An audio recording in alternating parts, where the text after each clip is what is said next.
आकाशवाणी मुंबई केंद्र. गोष्ट ग्राहक शक्तीची. शुभदा चौकर यांची नेहा खरे यांनी घेतलेली मुलाखत आता आपण ऐकूया.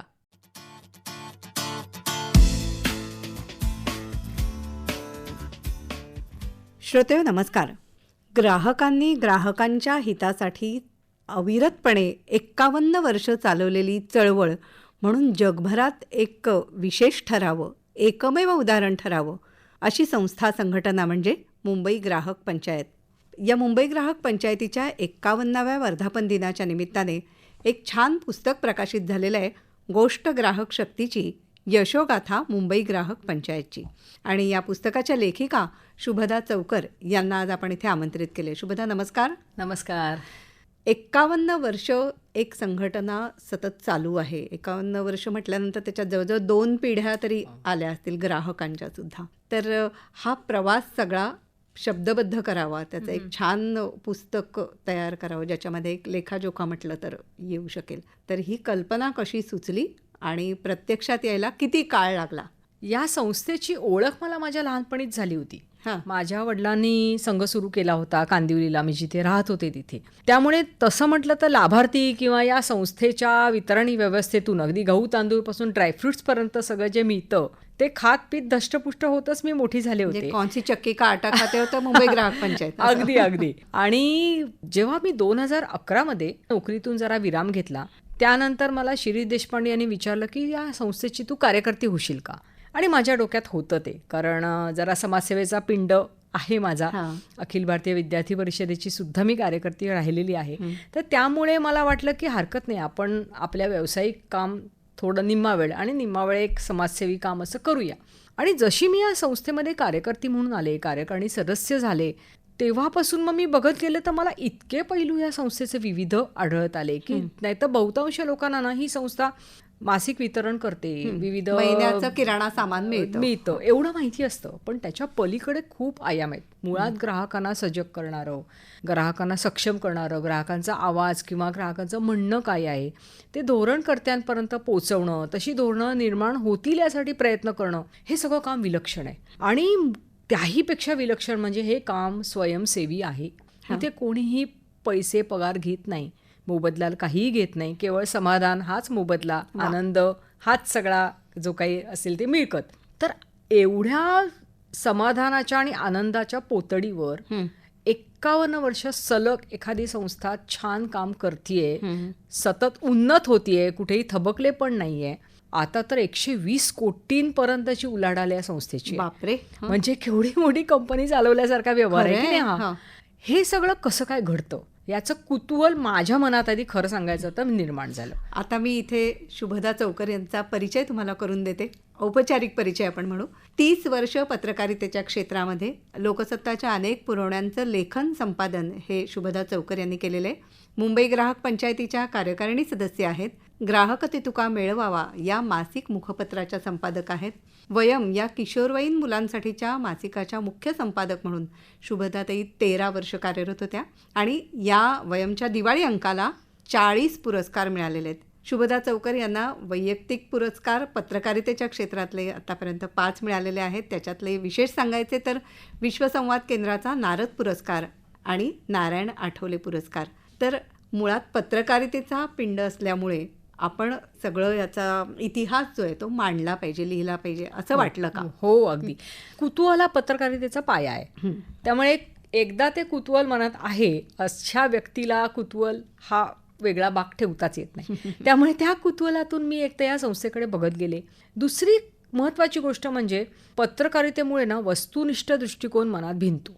आणि मला तर डॉक्टर अरुण टिकेकर यांच्यासारखे संपादक आणि त्यांचा सहवास 15 वर्ष मिळाल्यामुळे एक दृष्टिकोन असा निर्माण होतो की कितीही आपण त्या संस्थेच्या आतले असलो, कार्यकर्ते आहोत, सगळं बघतोय जवळून, या सगळ्या दिग्गजांबरोबर काम करतोय, पण दुसरीकडे ना आपला वस्तुनिष्ठ दृष्टिकोन जागा राहतो आणि आपण तारतम्याने पण विचार करत असतो गुणदोषांसकट पाहता सगळ्या बाजूनी 360 डिग्री म्हणतात तसा.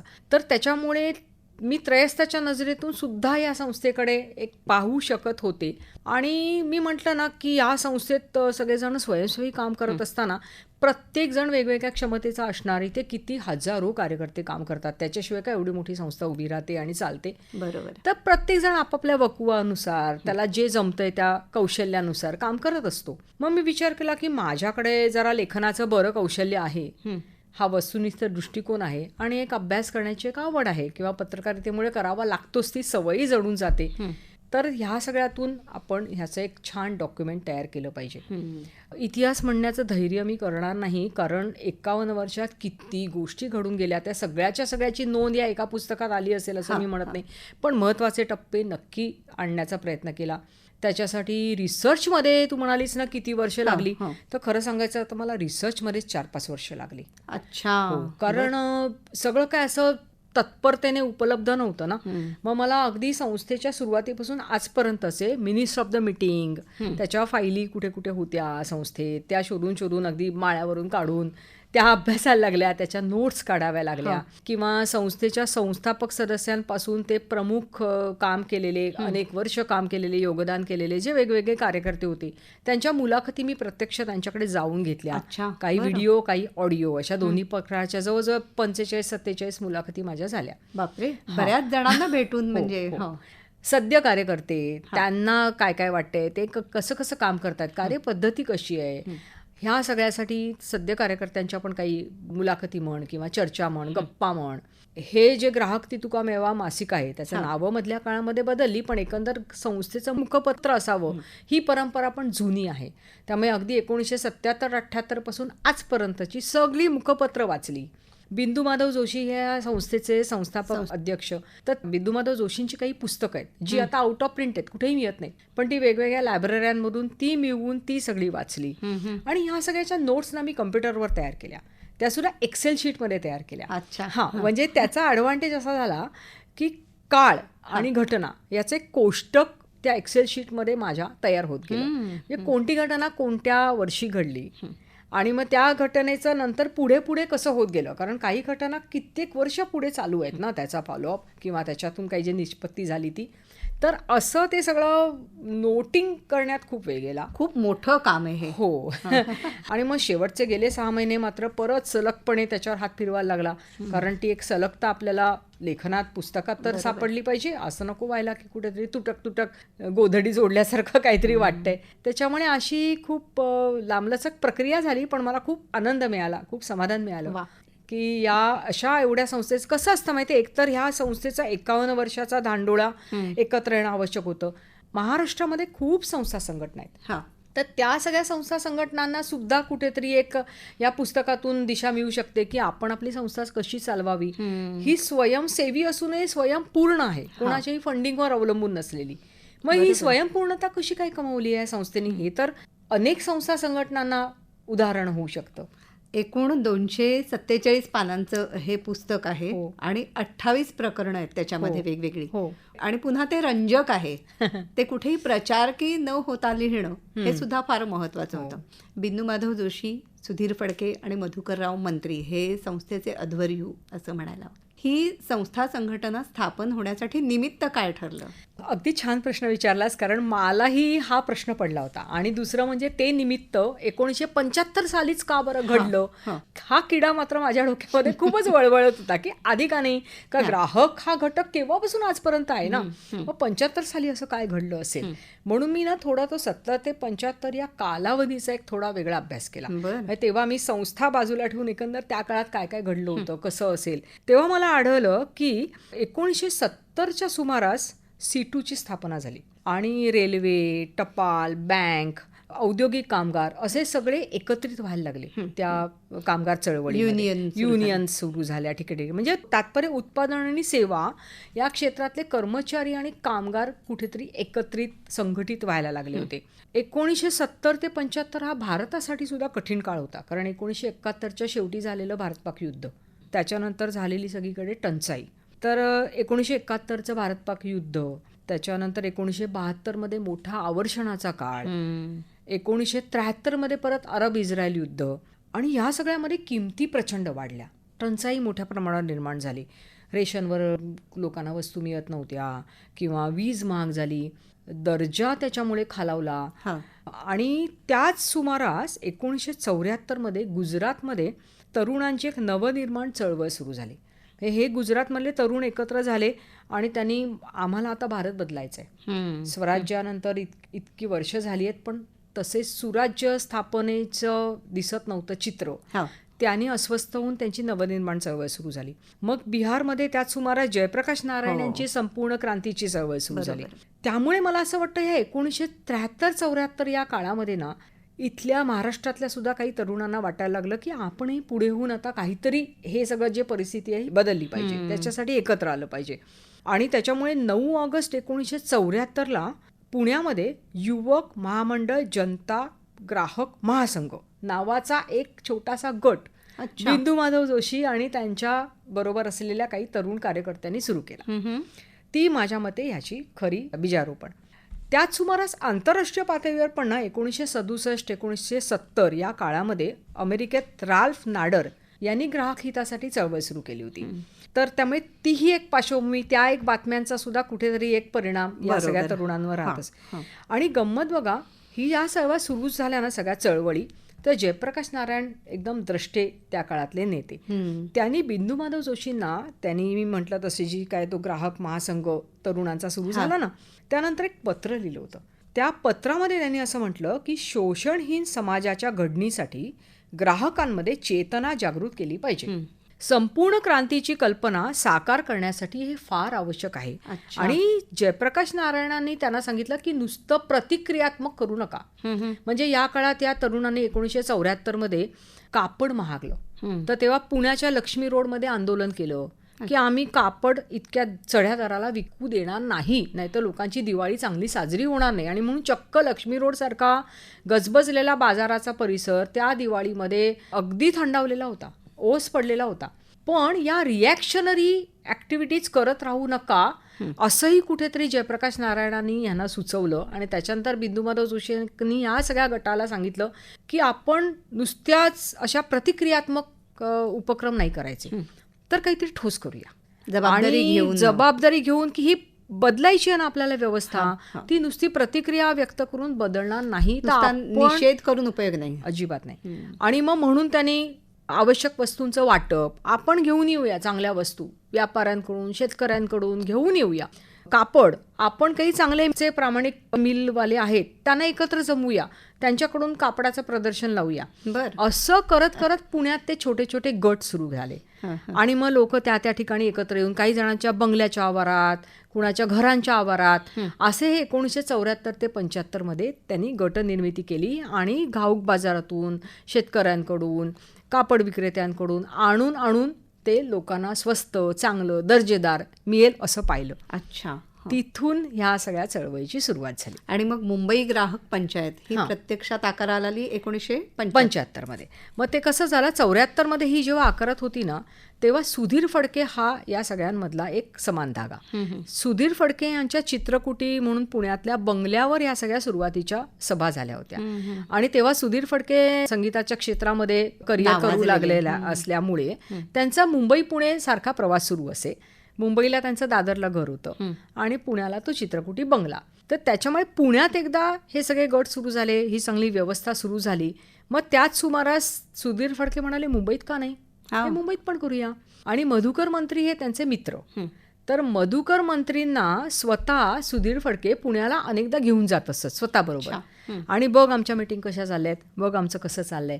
आणि त्यावेळेला खरं तर तत्पूर्वी मधुकर मंत्री हे नगरसेवक होते, पण त्यांनाही हे समाजकारण कुठेतरी जास्त खुणावत होतं. अतिशय जिव्हाळ्याचा प्रांत होता तो त्यांचा. त्याच्यामुळे मग ह्या त्रयीने ठरवलं की आपण मुंबईत सुद्धा याचा विस्तार करूया. आणि मग 1975 ही सगळी जी वितरण व्यवस्था आहे, लोकांना दर महिन्याला ज्या घरात आवश्यक असतात त्या सगळ्या वस्तू चोख माल, चांगला दर्जेदार आणि तरी वाजवी दरामध्ये देण्याचा हा जो प्रघात आहे, हा 1975 मुंबईत सुरू झाला. आणि 1975 ते आता 2024 पर्यंत अविरतपणे हे काम सुरू आहे. आणि तेव्हाची वितरणाची पद्धत आणि आताची वितरणाची पद्धत या सगळ्यामध्ये आता खूप बदल झाला. कारण तेव्हा कसं होतं, तेव्हा अगदीच म्हणजे ही सगळी मंडळी आधी घाऊक बाजारात जायची, दर काढून आणायचे. मग इथे जे गट निर्माण झाले होते दरम्यानच्या काळामध्ये त्या गटातल्या मंडळींना सांगायचे या दराला मला मिळतंय. मग ऑर्डर फॉर्म, मग तो सायक्लोस्टाईल केलेला असायचा.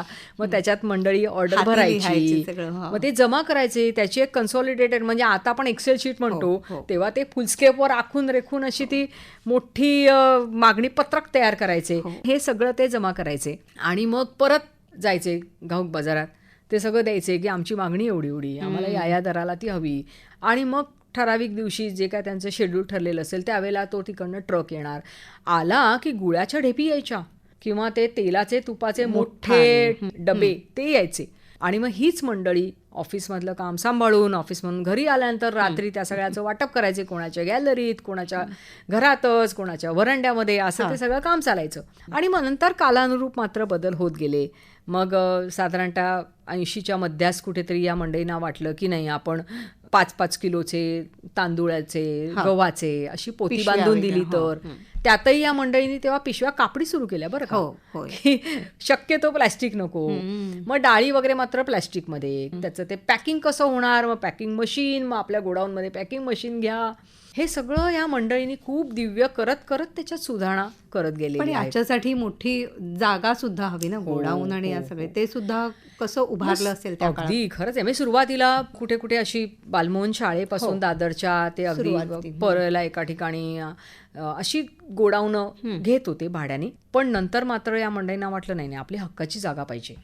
आणि मग हक्काच्या जागेसाठी सुद्धा खूप प्रयत्न केले त्यांनी.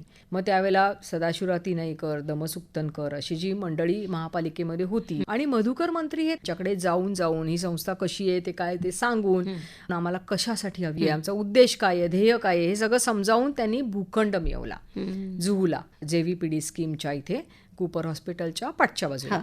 बरं, भूखंड तर महापालिकेकडून मिळाला, पण त्याच्यावर हे भवन बांधणं, मग ते भवन सुद्धा ह्या मंडळींनी तोपर्यंत जे झालेले सभासद होते त्या सगळ्या सभासदांना कोणी अनामित ठेवीच्या रूपात आणि काही जणांनी देणगीच्या रूपात असे पैसे सगळ्या ग्राहकांनी, सभासदांनी जमा केले. आणि त्या जमा केलेल्या पैशावर ग्राहक भवन नावाची वास्तू उभी राहिली. तिथेच एक खाली गोडाऊन सुद्धा आहे. पार्ल्याला पण तशाच प्रकारे महापालिकेच्या आवारामध्ये, गोडाऊनच्या आवारामध्ये एक गाळा मुंबई ग्राहक पंचायतीला महापालिकेकडून मिळाला. अशा 2 ठिकाणी आधी सुरू झालं.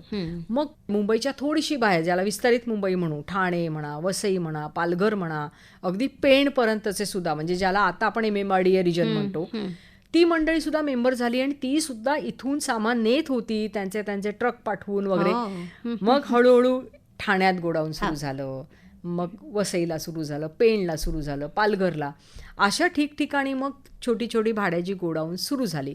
हळूहळू तीही मोठी होत गेली. अशा पद्धतीने याचा विस्तार आज तर पुण्याला सुद्धा संस्थेचं गोडाऊन आहे, शिवणे येथे. आणि आता मला वाटतं कोकणापर्यंत सुद्धा अगदी हो, म्हणजे पेण हा केंद्रबिंदू ठरला. पेणच्या रायगड जिल्ह्यातल्या गोडाऊन मधून अगदी रत्नागिरीपर्यंत सामान जातं, ठाण्यातल्या गोडाऊनहून नवी मुंबईपर्यंत सामान जातं. हे फार मोठं यश आहे नाही का, म्हणजे केवळ शहरी भागातल्या इथल्या ग्राहकांसाठी नाही तर गावागावापर्यंत ही चळवळ पोहोचली. बरं, पण मग वितरण व्यवस्था हा काही एकच भाग नाहीये. तर तक्रार निवारण असेल किंवा अन्य मार्गदर्शन करणं, ज्याच्यामध्ये मुख्यतः मला वाटतं नाव घ्यावं लागेल ॲडव्होकेट शिरीष देशपांडे सरांचं, की ज्यांनी खरोखरच खूप नेटाने आणि सातत्याने काम केलेलं आहे. शिरीष देशपांडे यांचा या संस्थेतला प्रवेश हा मला वाटतं कलाटणी देणारी घटना आहे या संस्थेसाठी. कारण शिरीष देशपांड्यांना कायद्याची जाण प्रचंड, ॲडव्होकेट आहेत ते स्वतः, घटनेचा चांगला अभ्यास आहे आणि अत्यंत लढाऊ तळमळीने काम करणारे कार्यकर्ते. तर तेही घडले या सगळ्या संस्थापकांच्याच सहवासामध्ये. आणि त्यांनी या संस्थेला ना खूप मोठ्या उंचीवर नेऊन ठेवलं. मुळात एकतर कायद्याचा 1986 मध्ये जो कायदा आला, ग्राहक संरक्षण कायदा, त्या कायद्याचा प्रचार प्रसार सुद्धा या संस्थेने खूप केला. नाही तर आपण बघतो अनेक कायदे येतात पण ते तेवढे वापरले जात नाहीत, कारण तेवढी जाणीव जागृती नसते. पण या संस्थेने जाणीव जागृती तर केलीच, पण त्याबरोबरीने त्यातल्या क्लॉजचा नीट अभ्यास करून ग्राहकांच्या हिताचे ते कसे ठरू शकतात असे कितीतरी दाखले आहेत. म्हणजे स्कूटरचं डिपॉझिट एका कंपनीने घेतलं आणि स्कूटर वेळेवर वितरित झाल्या नाहीत, तर शिरीष देशपांडेने पुढे होऊन त्या सगळ्या स्कूटर ग्राहकांना, बरं फक्त तक्रारदारांना नाही, तक्रारदारांच्या बरोबरीने ज्यांनी ज्यांनी डिपॉझिट भरली होती त्या सगळ्या स्कूटर डिपॉझिट दिलेल्या ग्राहकांना न्याय मिळावा यासाठी प्रचंड मोठं काम केलं.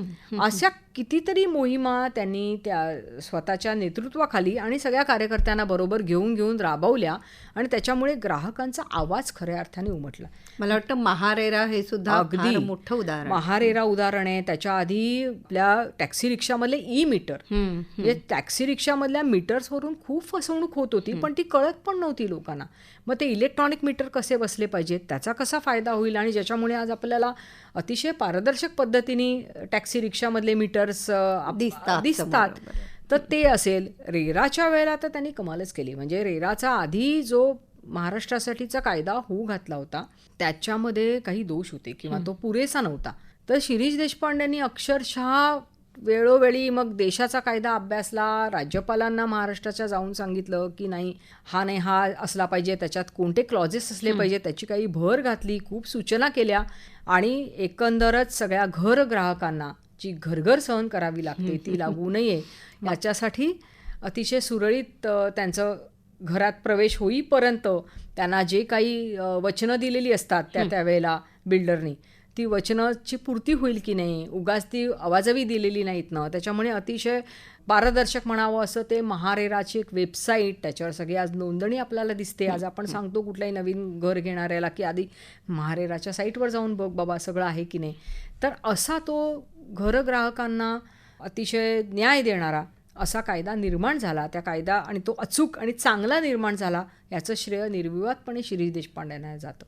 आणि या सगळ्या प्रवासाचे म्हणजे ग्राहक शक्तीचा प्रचार प्रसार करण्यामध्ये आकाशवाणी हे माध्यम म्हणून आम्ही सुद्धा तुमच्या बरोबर सातत्याने राहिलो. याचा एक आनंद आहे विशेष फारच की आपण अशा अनेक केसेस लोकांपर्यंत पोहोचवू शकलो की ग्राहकांना न्याय कसा मिळू शकतो. अगदी. आणि तक्रार कुठे करा, कशी करा, छोटी मला वाटतं पुस्तिका यायची आहे किंवा भेसळीचा माल आपल्याला मिळू नये यासाठी काय करावं, असे कितीतरी प्रबोधनपर कार्यक्रम इथे आकाशवाणीत तुम्ही केलेत. आणि त्याच्यासाठी आपले हे जे कार्यकर्ते असतात ह्यांना काय खरं तर नाटुकली लिहिणं, ती सादर करणं याची पण काही सवय नव्हती.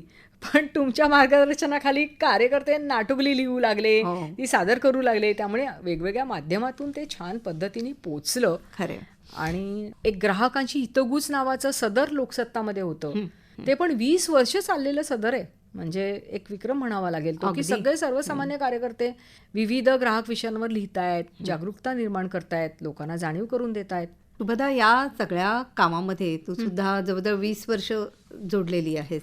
आणि त्यामुळे ह्या संघटनेचे महत्वाचे टप्पे कार्याचे असे काय सांगशील ज्याच्यामध्ये तू स्वतः सुद्धा शिरीष देशपांडे यांच्यासोबत UN मध्ये गेली होती आणि तिथे म्हणजे जगभरामध्ये मुंबई ग्राहक पंचायतीचं नाव पोहोचवण्यामध्ये तुम्ही कसे यशस्वी झालात त्याविषयी? ॲडव्होकेट शिरीष देशपांडे यांचं हे स्वप्न होतं की ही संस्था आपल्याला जागतिक पातळीवर पण नेली पाहिजे. कारण काय असतं माहिती आहे, आपण एवढं छान काम करतो पण काही वेळा आपण इथेच थबकतो.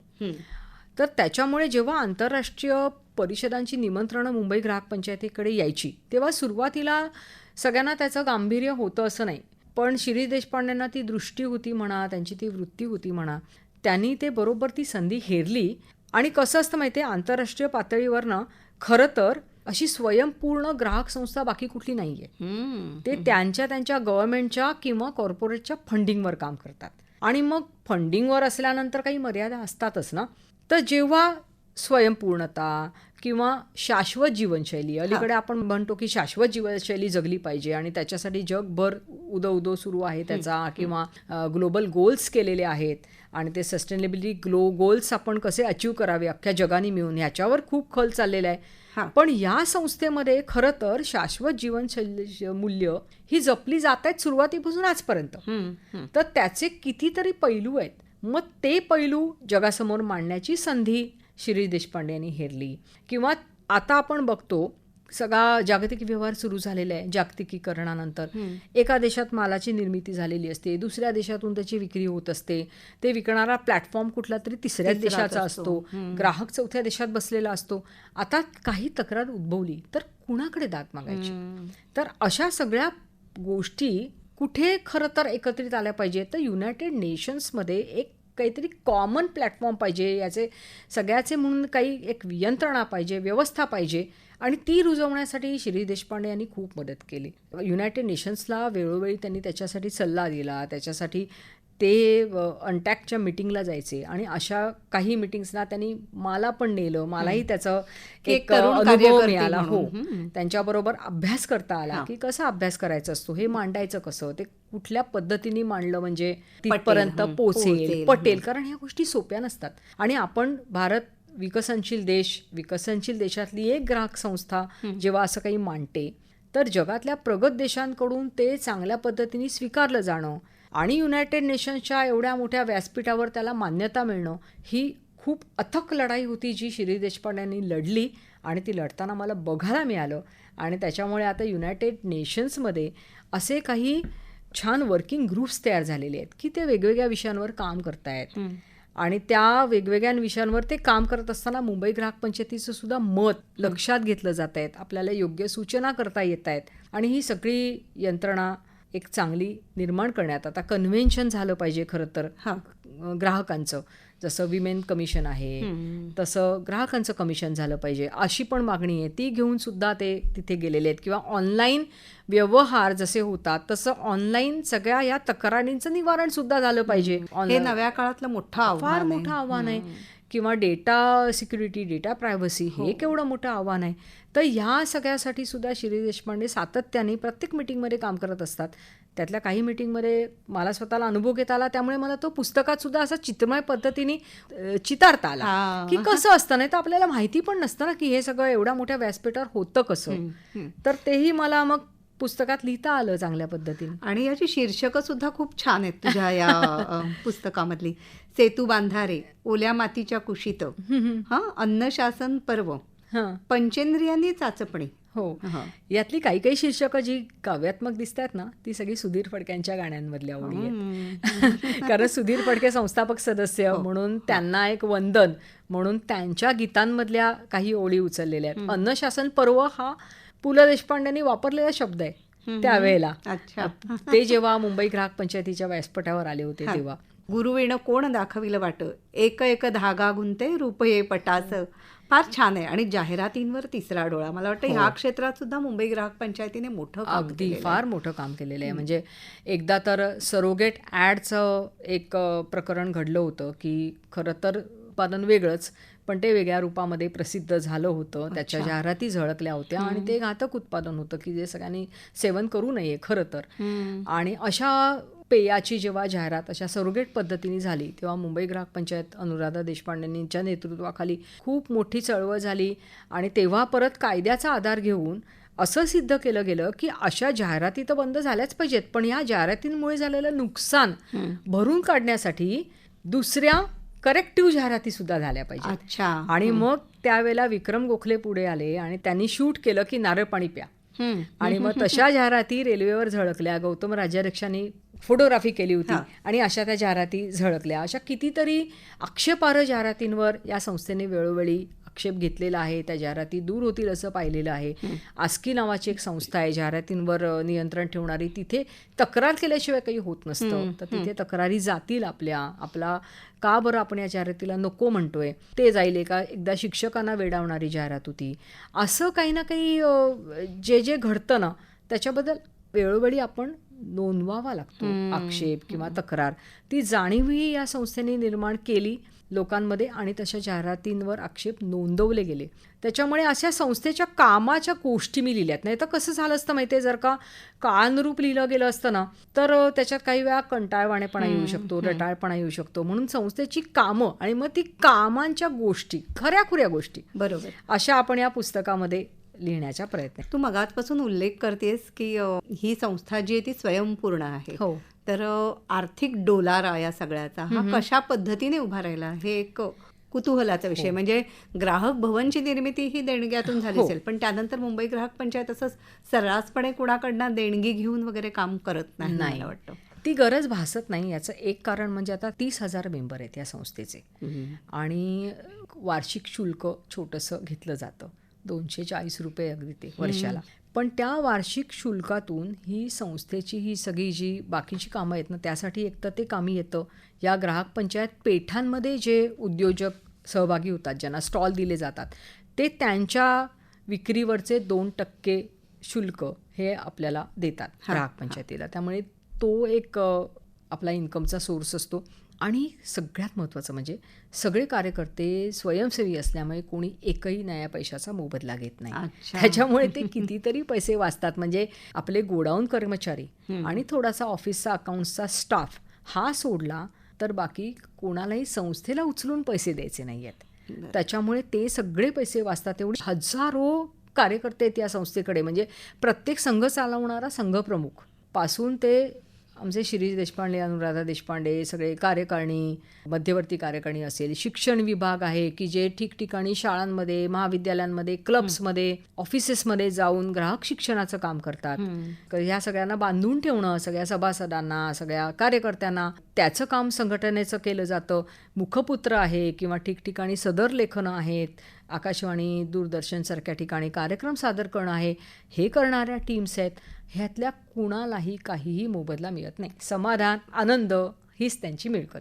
विनावेतन अगदी विना हे सगळं काम हो. सुरू असतं. तर त्याच्यामुळे आर्थिक डोलारा महत्त्वाचं म्हणजे वार्षिक शुल्क आणि पंचायत पेठांमधून येणारं शुल्क, याच्यातून जे आणि अत्यंत काटकसरीने सगळा कारभार चाललेला असतो. कुठे उधळमाधळ नाही, सगळ्या व्यवस्थित वर्षाच्या वर्षाला वार्षिक अहवाल प्रसिद्ध होतो. अतिशय पारदर्शक असा सगळा आर्थिक व्यवहार आहे. बरोबर. तर त्याच्यामुळे कुणाकडेही मदत मागायची वेळच येत नाही या संस्थेला, की जाऊन हात पसरावेत आणि फंडिंग घ्यावं, हा प्रकार नाही. म्हणजे ग्राहकांच्या हिताचं हे काम मुंबई ग्राहक पंचायत करते. अशाच प्रकारच्या अनेक वेगवेगळ्या संघटना, संस्था असतात ज्या समाजोपयोगी कामं करत असतात.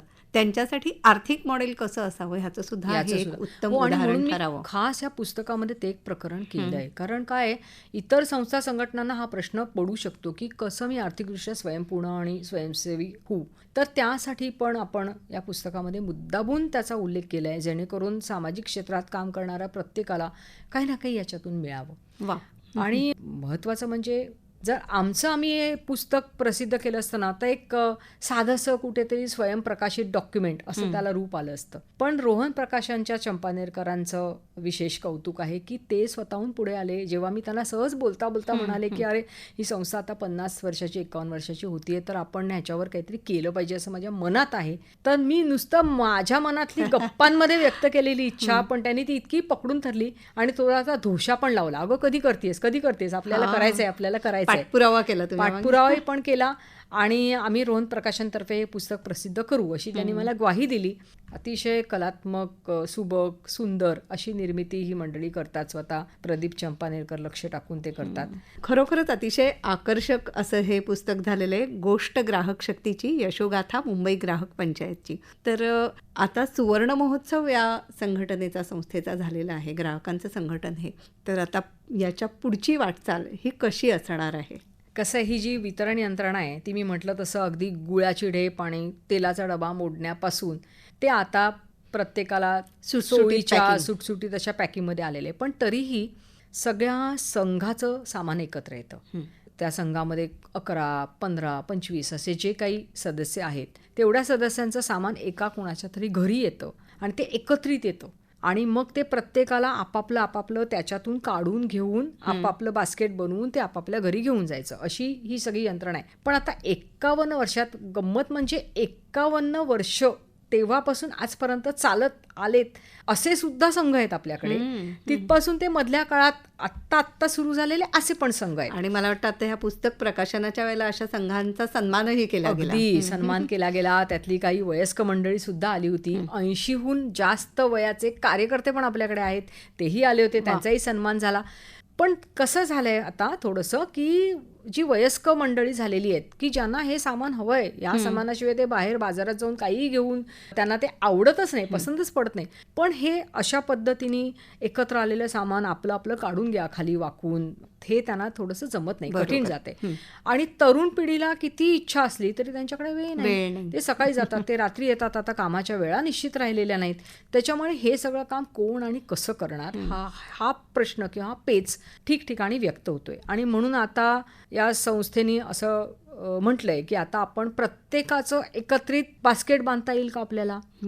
एक खाद्य आणि एक खाद्य अशी जर 2 बास्केटं प्रत्येकाच्या नावाने आली आणि ती एका ठिकाणी डिलिव्हर मात्र शक्यतो एका ठिकाणी केलं तर आपलं इंधन वाचतं, वेळ वाचतो. बरोबर. आपण जे शाश्वत जीवनशैली म्हणतो त्याचा सुद्धा अंगीकार झाला पाहिजे. त्यामुळे त्या मूळ तत्वांना जागून पण तरी सोयीची अशी वितरण यंत्रणा करणं हे आता या संस्थेपुढे मोठं आव्हान आहे, जे संस्थेने आधीच हातात घेतलं आहे. त्या दृष्टीने एक आता काहीतरी पूर्वतयारी सुरू आहे त्या प्रकारची यंत्रणा सुरू करण्यासाठी. आणि ते युनायटेड नेशन्सचं स्वप्न ते सुद्धा सुरू आहे. अधिकाधिक प्रचार प्रसार करणं. आता पूर्वी जे आपण लिहून किंवा आकाशवाणी, दूरदर्शन, आता रील्सच्या माध्यमातून, आता समाज माध्यमांचा वापर करत सुद्धा संस्थेचा प्रचार प्रसार सुरू झालेला आहे की जेणेकरून जास्तीत जास्त लोकांपर्यंत ही वितरण यंत्रणा तर पोचली पाहिजेच, पण त्याबरोबरीने ग्राहकांचे हक्क, ग्राहकांचे कायदे, ग्राहकांच्या जबाबदाऱ्या याच्याबद्दलची सुद्धा जाणीव सगळ्यांपर्यंत पोचली पाहिजे. यासाठी समाज माध्यमांचा वापर सुद्धा सुरू झालेला आहे. काही तरुण कार्यकर्ते त्यासाठीही काम करतायत. असं छान. सुरू आहे सगळं. अतिशय समाधान देणारी, आनंद देणारी अशी ही बाब आहे. शुभदा चौकर, आज आपण इथे आलात आणि खूप छान तो संवाद आमच्याशी साधलास. आणि ह्या पुस्तकात खरोखरच गोष्टी आहेत, त्यामुळे ते ऐकायला, वाचायला नक्की आवडेल आपल्या श्रोत्यांना सुद्धा असा विश्वास आहे. तर मुंबई ग्राहक पंचायतीच्या या पुढच्या वाटचालीसाठी मनापासून शुभेच्छा देते. आणि अर्थातच आकाशवाणीशी आपलं जे नातं आहे ते असंच संघटनेचं दृढ राहणार आहे. अगदीच. धन्यवाद. धन्यवाद.